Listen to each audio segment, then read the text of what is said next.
Hello everyone, I am Shilpa Jackson, Assistant Professor in the Department of Computer Applications from the Bhopal School of Social Sciences. Internet is a vast network that connects computers all over the world. Through the internet, people can share information and communicate from everywhere.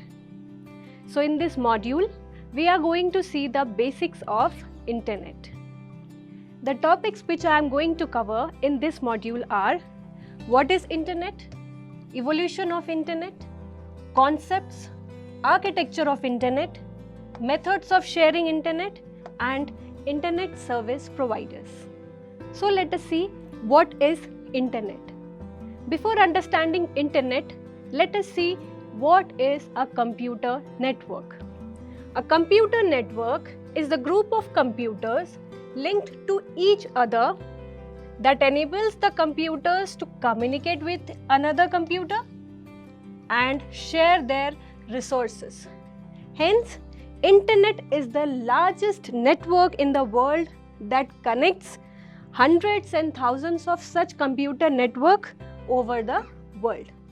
Rather than moving into geographical space, internet can share the ideas and information over the cyberspace.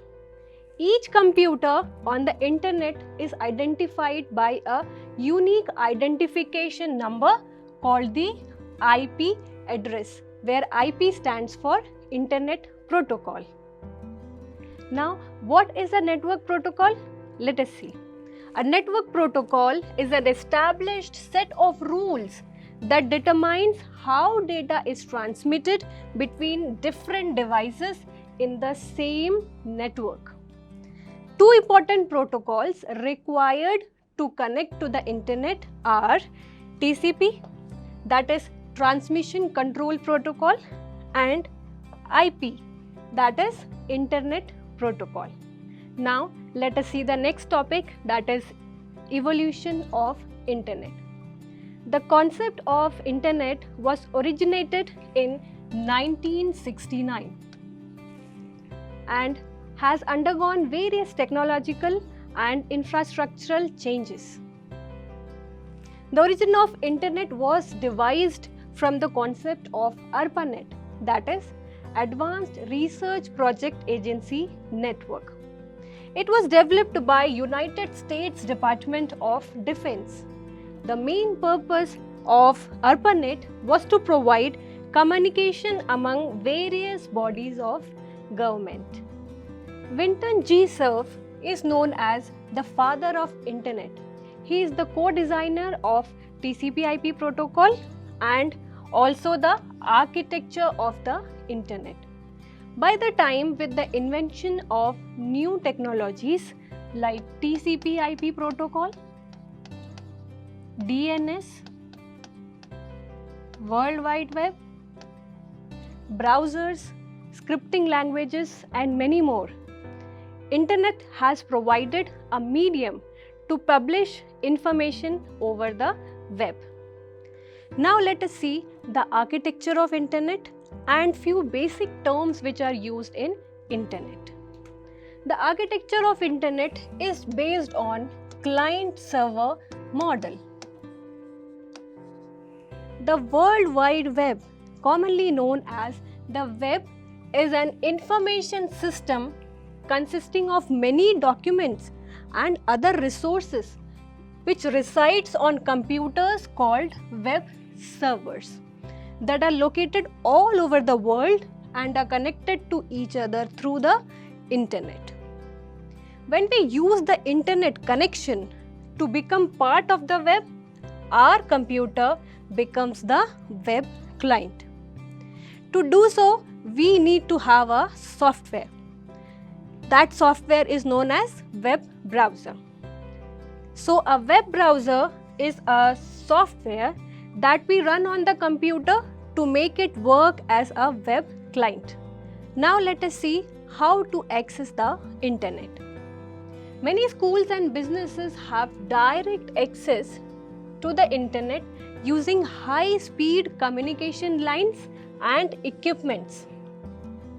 Students and employees can access the internet by using the organization's local area network or their own personal computers.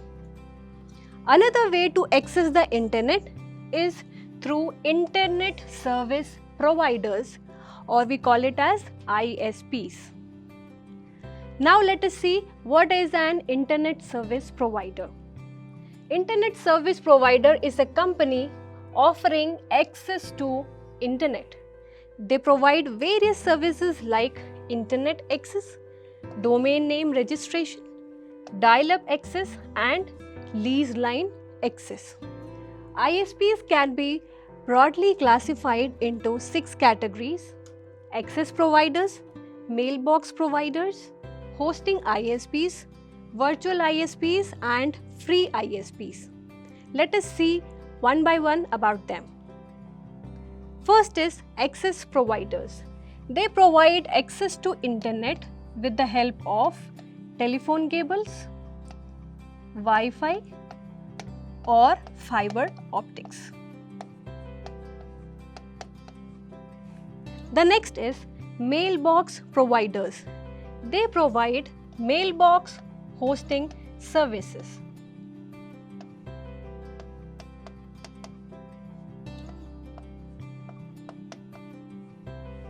Next is hosting ISPs. They provide various services like email and other hosting services like virtual hosting and clouds, etc. Next is virtual ISPs. These ISPs provide internet with the help of other ISPs. The last one is the free ISPs. These ISPs do not charge anything for providing the internet service. That's all for this module. In the next module, we will discuss about different types of internet connectivity. Thank you.